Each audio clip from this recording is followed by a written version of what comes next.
నమస్తే, welcome to our channel. మనం ఎప్పుడు థియేటర్లో వచ్చే సినిమాలు ఏంటివి, హీరోల అప్డేట్స్ ఏంటి అనే దాని మీదనే ఎక్కువగా మాట్లాడుకుంటూ ఉంటాం. కానీ ఓటీటీ ప్లాట్ఫామ్లో కూడా చాలా మంచి మంచి సినిమాలు ఉన్నాయి. సో ఆ మంచి సినిమాలు ఏంటివి అనే వాటి దాని మీద మన సీనియర్ జర్నలిస్ట్ హేమసుందర్ గారితో అడిగి తెలుసుకునే ప్రయత్నం చేద్దాం. సార్ నమస్కారం. నమస్తే అండి. సార్, మనం ఎప్పుడు మాట్లాడుకున్నా కూడా థియేటర్ సినిమాల గురించే మాట్లాడుకుంటాం. కానీ ఓటీటీ ప్లాట్ఫామ్లో కూడా చాలా మంచి సినిమాలు, అంటే సింపుల్ స్టోరీస్, తక్కువ బడ్జెట్తో కూడుకున్న సినిమాలు ఉన్నాయి. సో ఆ సినిమాలు ఏంటివి, సో వాటి మీద మీ అభిప్రాయం ఏంటి అనే దాని మీద కొంచెం చెప్పండి. సాధారణంగానండి ఓటీటీలో ఒక ఫెసిలిటీ ఉంది. జనాలు చూసేవాళ్ళు కూడా ఫ్రెండ్స్ ఎవరిని అడిగి కనుక్కొని చూస్తారు. అంతే, కామన్ అది. ఏ సినిమా బాగుంది, ఏ సినిమా చూడొచ్చు అని. అవును. మనకి థియేటర్లో రివ్యూలు చూసి సినిమాలోకి వెళ్తే చెప్పేది రివ్యూలు చదివిన రివ్యూకిను సినిమాకి పొంతన ఉండదు. వాళ్ళు హిట్ అయిందంటారు, ఇక్కడ ఫ్లాప్ అవుద్ది, ఇక్కడ ఫ్లాప్ అయిందంటారు, అక్కడ హిట్ అవుద్ది. అవును. జడ్జి చేయలేం. ఓటీటీలో ఏంటంటే ఎవరో ఒకరు చూసిన వాళ్ళు మన ఫ్రెండ్స్ చూస్తారు, వాళ్ళే చెప్తారు ఈ సినిమా చూడని మెసేజ్ పెడతారు. నాకు విత్ లవ్ అనే సినిమా చూసి ఈ మధ్యన మన ఫ్రెండ్ చెప్పాడు, విత్ లవ్ అనే సినిమా ఉంది చూడు అని చెప్పాడు. తను ఊరికి చెప్పడు కదా, తను రెగ్యులర్గా చూస్తూ ఉంటాడు కాబట్టి చిన్న సినిమా అని చెప్పాడు. నెట్ఫ్లిక్స్లో ఉంది విత్ లవ్ అనే సినిమా.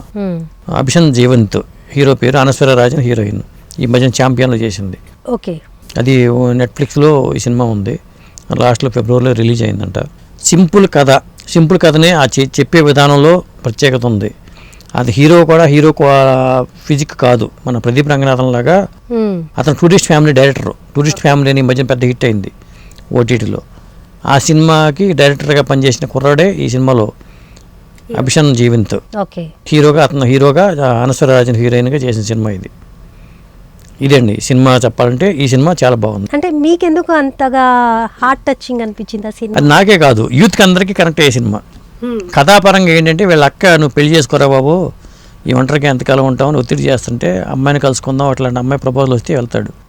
ఆ అమ్మాయి సోషల్ మీడియా ఇన్ఫ్లుయెన్సరు, ఇన్స్టాలో మంచి చాలామంది ఫాలోవర్స్ ఉన్న అమ్మాయి. సరే, ఇతనికి ఆ ఇన్స్టాకి వాటికి దూరంగా ఉంటాడు. అంత తెలియదు, ఆ అమ్మాయికి అంత ఇన్ఫ్లుయెన్స్ అనేది తెలియదు కూడా. అట్లా పరిచయం అయినప్పుడు పలానా స్కూల్లో చదివాను అనుకున్నప్పుడు, నేను అదే స్కూల్లో చదివాను, నువ్వు పాత లవ్స్ ఏమైనా ఉంటే ఎక్స్ప్రెస్ చేసుకుందాం అనుకున్నప్పుడు నీ ఎక్స్పీరియన్స్ చెప్పమంటే చెప్తాడు అతను. నేను నీ జూనియర్ని, నువ్వు అతను వినానని అన్నమాట. అట్లా జరుగుతుంది కదా. అప్పుడు ఆ అమ్మాయి ఒక ప్రపోజల్ చెప్తుంది, మనం గతంలో ప్రేమించుకుందాం, నీకు స్టోరీ ఉంది, నాకు స్టోరీ ఉంది, మనం అది వ్యక్తం చేసుకోండి ఆగిపోయాం, ఇప్పుడు వ్యక్తం చేసుకుంటే ఆ ఫీల్ ఎలా ఉంటుంది అది అనుభవిద్దాం అనుకుంటారు. మరి ఇక్కడ సమస్య ఉంది, వాళ్ళు పెళ్లి కాకుండా ఉన్నారనుకో, అప్పుడు మనం దూరం అయిపోతాం కదా, ఆ సమస్య కూడా ఉంది. అప్పుడు ఇట్లాంటి పరిస్థితి కూడా వస్తుందని కూడా అనుకుంటారు వీళ్ళు. అలా అనుకుని వాళ్ళని ఎలా వెతకాలని దాని మీద ఈ కథ వెళ్తుందండి. కథ వెళ్ళటం, వాళ్ళని టచ్ అవ్వటం. ముందు హీరోయిన్ అతను ప్రేమించిన అమ్మాయితో వీళ్ళు కలుస్తారు. కలిసినప్పుడు అమ్మాయికి అప్పటికి పెళ్ళి అయిపోయింది, 2 పిల్లలు ఉంటారు. అలా అమ్మాయితో వ్యక్తం చేస్తాడు అతను. చక్కగా అమ్మాయి హ్యాపీగా తీసుకుంటుంది. అంటే తన లైఫ్లో ఆ చెప్పలేదు నా ప్రేమని అన్న బాధ అనేది అది పోతుంది కదా. ముందు మళ్ళీ ఎక్స్ప్రెస్ చేసుకోకపోతే మళ్ళీ అంతర్లేని ఉండిపోతాయి, సబ్ కాన్షియస్లో ఉండిపోతాయి అవన్నీ. ఆ భావాలన్నీ గుర్తొస్తూ ఉంటారు వాళ్ళు. అట్లా ప్రతి మనిషిలోనూ, నా లైఫ్లో కూడా నేను నా స్కూల్ లైఫ్ నుంచి ఇప్పుడు దాకా, నా చిన్నప్పటి నుంచి ఒక 5-6 లవ్లు ఉంటాయి నాకు. అర్థమైందండి. ప్రతిదీ మనం వ్యక్తం చేసుకోలేని ఉంటాయి.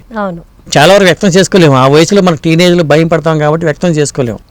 ఇప్పుడు 10th క్లాస్లో ఉన్నప్పుడు మాకు నిక్ నేమ్ ఉండేది, ఒక అమ్మాయి జయమాలి అనేవాళ్ళు. అమ్మాయి పేరు రివీల్ చేస్తే ఇప్పుడు అవి చూసి భయపడిపోవాలి. జయమాలి కాదుగా, పేరు వేరే వసంతలక్ష్మి అని ఉండేది, జయమాలి అనేవాళ్ళు. ఆ అమ్మాయికి మాకేంటంటే క్లాస్ ఏ సెక్షన్, బి సెక్షన్. మ్యాథ్స్ వచ్చినప్పుడు కాంపోజిట్ జనరల్ మ్యాథ్స్ అని ఉండేది. ఆ మ్యాథ్స్ ఆ సెక్షన్ ఆ టైం వచ్చినప్పుడు అక్కడికి వెళ్ళి అక్కడ కూర్చోవటం ఉండేది. ఇలా వ్యక్తం కాని ప్రేమలు ఉండేవి చాలా వరకు. నా లైఫ్లో ఉంటే మీ లైఫ్లో ఉండొచ్చు చెప్పలేం, కానీ ఇలాంటి వాళ్ళు వ్యక్తం చేసుకుంటే బాగుంటుంది అనే కాన్సెప్ట్ వెళ్తారు వీళ్ళు. ఆ అమ్మాయిని వ్యక్తం చేస్తాడు అతను, అయిపోతుంది, అక్కడే అయిపోతుంది, ఇబ్బంది లేకుండా అది బయటపడతారు.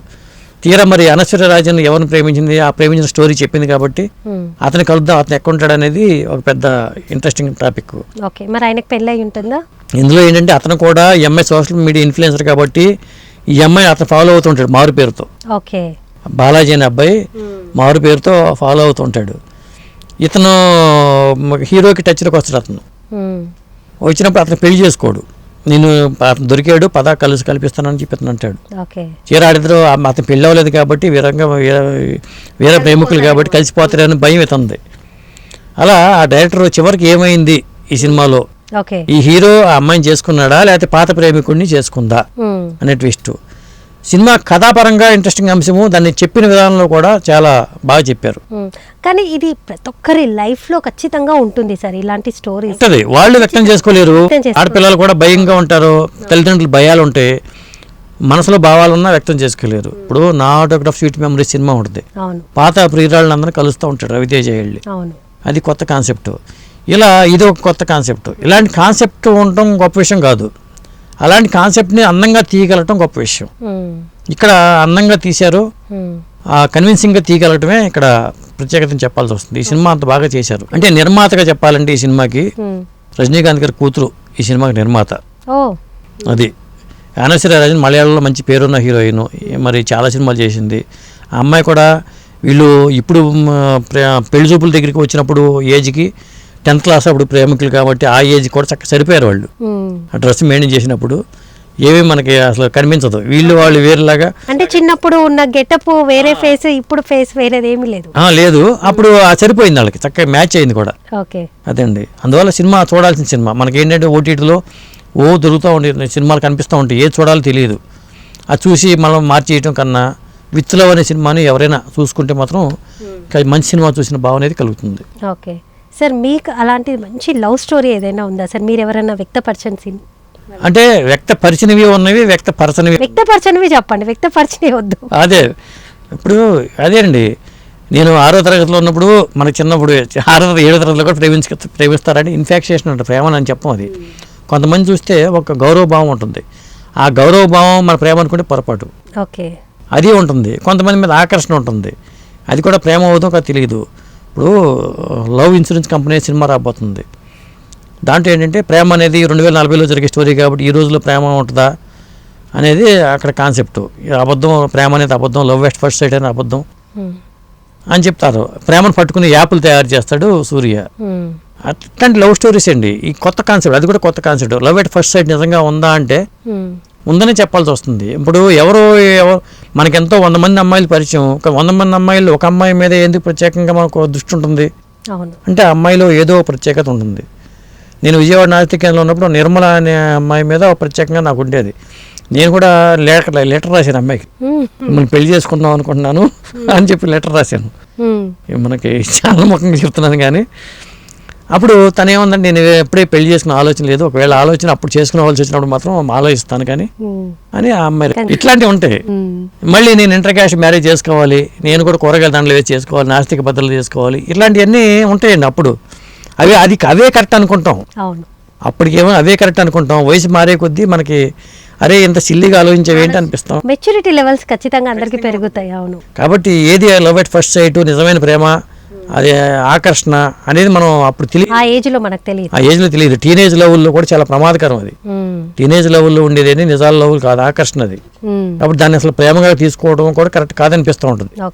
అది ప్రేమగా అనుకునే వాళ్ళు ప్రేమ అనుకుంటారు, ఇది ఒక పెద్ద సబ్జెక్టు. వచ్చి మెచ్యూర్గా ఆలోచించినప్పుడే ఆ లవ్ అనే దానికి కూడా ఒక కరెక్ట్ అర్థం ఉంటుంది అనేసి నేను అనుకుంటున్నాను. అంతే, ఇప్పుడు ఆ టీనేజ్ దాటిపోయిన తర్వాత ఒక 23, 24 ఏళ్ళు, 25 ఏళ్ల వయసులో అనుకున్నాడు, అది ప్రేమగా మనం భావించవచ్చు. అది ఏది ప్రేమ ఏది ప్రేమ కాదు అని చెప్పలేము. ప్రేమికులు అందరూ అడిగా అనుకోండి, వాళ్ళు మనల్ని ఊరుకోరు, ఎందుకంటే మేము నిజమే ప్రేమికులు అంటారు వాళ్ళు. తల్లిదండ్రులకిను ఆ పిల్లలకి అక్కడే వచ్చే తేడా. ఇప్పుడు పిల్లలకి స్వేచ్ఛ ఎక్కువ ఇచ్చేస్తున్నారు కాబట్టి తల్లిదండ్రులు ఎక్కువ ఇన్వాల్వ్ అవ్వట్లా, వాళ్ళు ఎవరైనా ఇష్టపడితే మేము చేసేస్తామని చెప్తున్నారు. పాత రోజులు వేరు, సినిమాలు అప్పుడు ప్రేమలన్నీ అప్పుడు ఈ కథలతో సినిమాలు వచ్చాయి. తల్లిదండ్రులు ఒప్పుకోకపోవటాలు, కులవంతరం, ధనవంతరం, ధనవంతులకి పేదవాళ్ళు ప్రేమించుకోవటాలు, ఇవన్నీ ఉండే అప్పట్లో. ఇప్పుడు అది లేదు, ఏమీ లేదు, నీకు ఇష్టమో చెప్పు, ఎవరైనా చేస్తామంటున్నారు తల్లిదండ్రులు మార్పు వచ్చింది, పిల్లలకు స్వేచ్ఛ ఇస్తున్నారు. అదండి, కాకపోతే విత్ లవ్ అనే సినిమా అయితే ఖచ్చితంగా చూడాల్సిన సినిమా, చాలా బాగుంది. ఓకే, సో ఆ సినిమాలో ప్రేమతో కూడిన లవ్ అండ్ దానికి ఒక విలువ అనేది ఉంది అని. సో చూశారు కదండి, ఓటీటీలో విత్ లవ్ అనే సినిమా చాలా మంచి అభిప్రాయం, మంచి మెసేజ్తో ఉందంట. సో ఆ సినిమా చూడగలరని మేము ఆశిస్తున్నాం. నమస్తే.